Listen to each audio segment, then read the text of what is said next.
Hello and welcome. Is anyone there? Um, I'm sorry I've kept you waiting. We had a few technical problems and I did promise to bring a guest. However, because of the technical issues, we had some sound problems, so unfortunately I can't get my guest on. But you've got me, so please enjoy. um,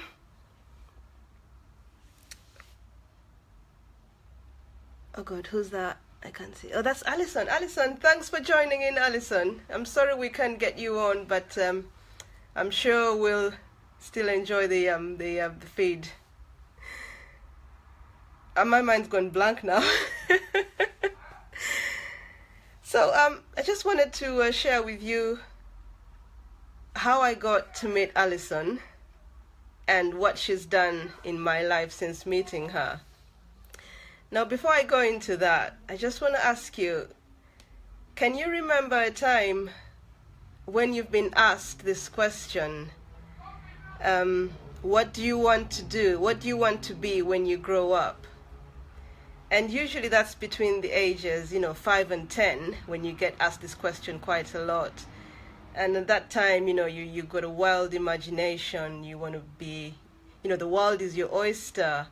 You want to be a pilot. You want to be a lawyer. You want to be a doctor. Until you get into your adulthood.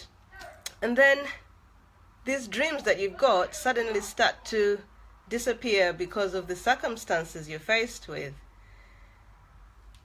I remember when I just come into London, that was about 12 years ago. I had this dream to be an actress, a film actress and a director.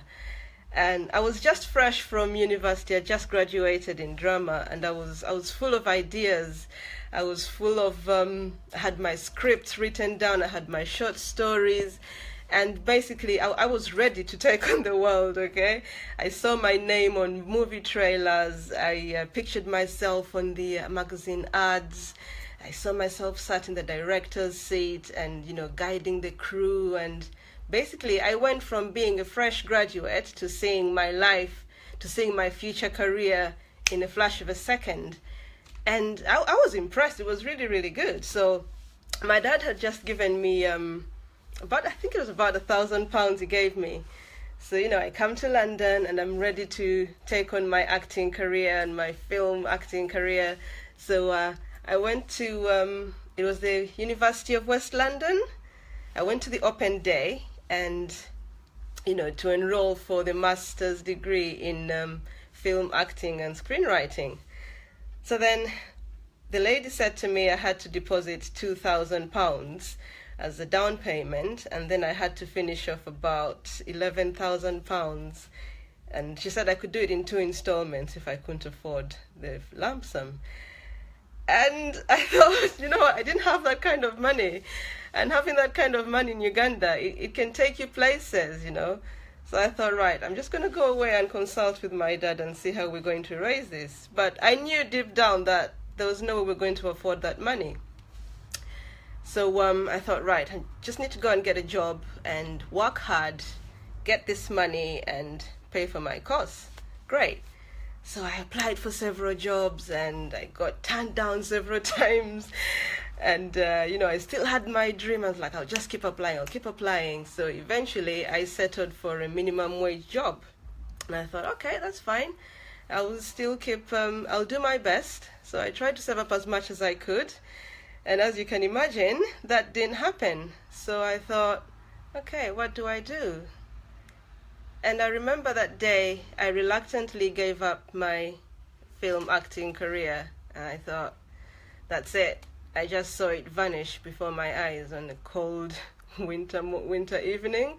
So then the focus was to look after my family and just survive, basically.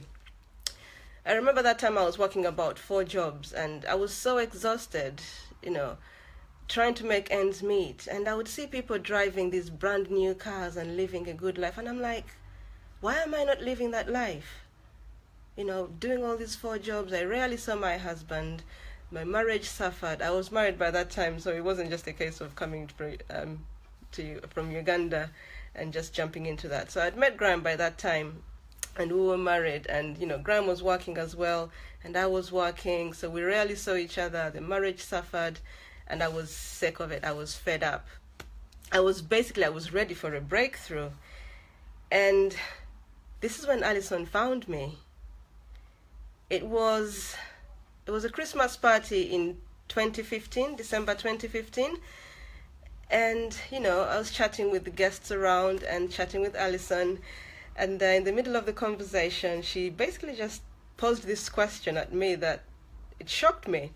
So Alison asked me, oh God, my battery's gone down. So Alison asked me, so Faith, if you had all the time and money in the world, what would your life be like? What would you be doing? I'd never been asked this question before. And immediately I thought about all the things I wanted to do. I thought about the house I wanted to live in. I thought about the car that I want to drive, not the one that Graham and I could afford.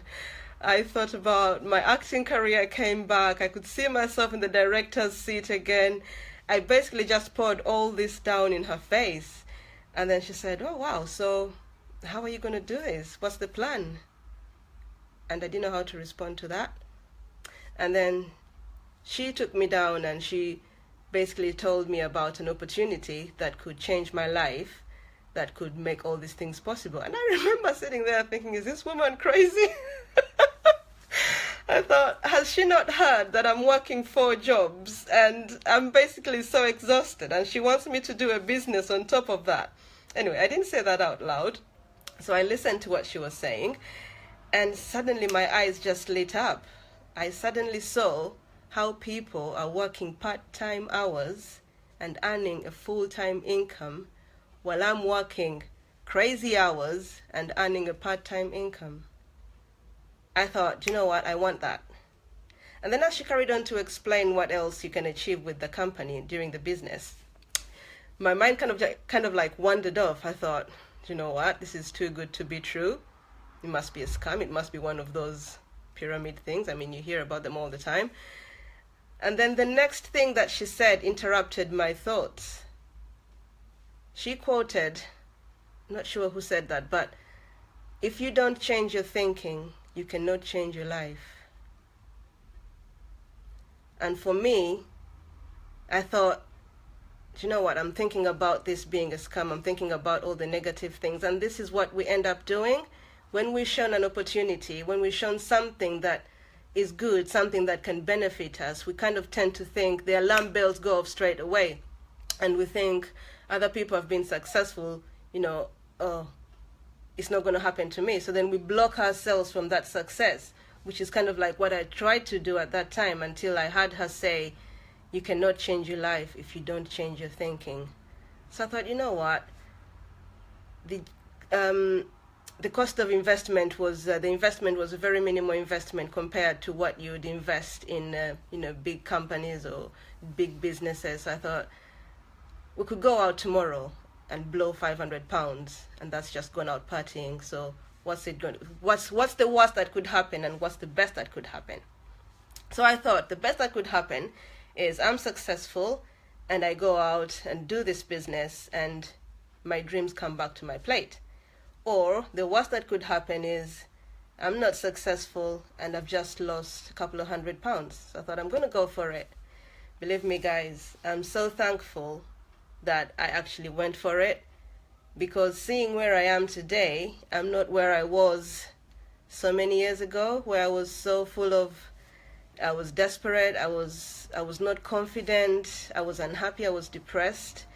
Now, I know that I'm on the right road. I've only been doing the business a year, so I've not got to that big level yet where Alison is, but I'm coming for you.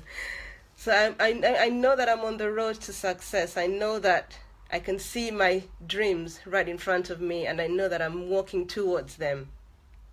Now, there is a saying, it's not a saying, but it's a story that I heard once, that if you saw somebody drowning, would you go out and help them? And I thought, yeah, of course I'd go out and help them. But then if you went out to help them and jump into the river or wherever it is to rescue them, the weight of the person trying to float could easily pull you down and you both drown. So the best thing you can do is find a rope, throw it out to them, they catch it, and then you can help them up. Or if you get somebody else who is more experienced and goes down to pick them up and rescue them.